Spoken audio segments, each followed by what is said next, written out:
สุดท้ายบ้ามาดอลเดมอนไอดะดำดูกรียังไงอันนี้ดอลเลโนไมทับมอนทันว่านี่อะไรบาลบาลเตีย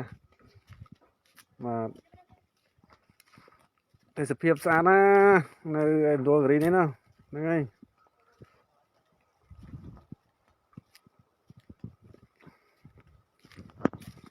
สะอาดมองเปล่าเนอสะอาดนะที่นี่กัสเทสสะอาดนะ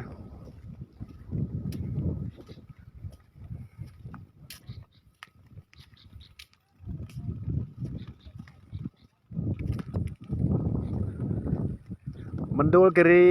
ในดำบอลดะดำมันดูกรี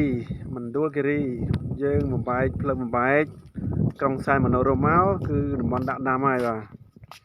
អូភ្នំស្អាតណាស់នេះហ្នឹងហើយហើយបងប្អូនមានពេលបងប្អូនអាចមកលេងបានបាទស្អាតណាស់ភ្នំក្នុងខោមភ្នំទៀតភ្នំបាទអូស្អាតណាស់ហ្នឹងហើយខ្ញុំថតមកតែប៉ុណ្្នឹងឯងខ្ញុំដោយសារតែរវល់បាទរវល់ចឹងហើយវីដេអូនេះខ្ញុំថតមកតែប៉ុណ្្នឹងទេបងប្អូនណាមានពេលទំនេរបាទមកលេងនៅតំបន់ដាក់ដាំមណ្ឌលគិរីបាទស្អាតណាស់បាទជម្រាបលាអរគុណច្រើនជម្រាបលា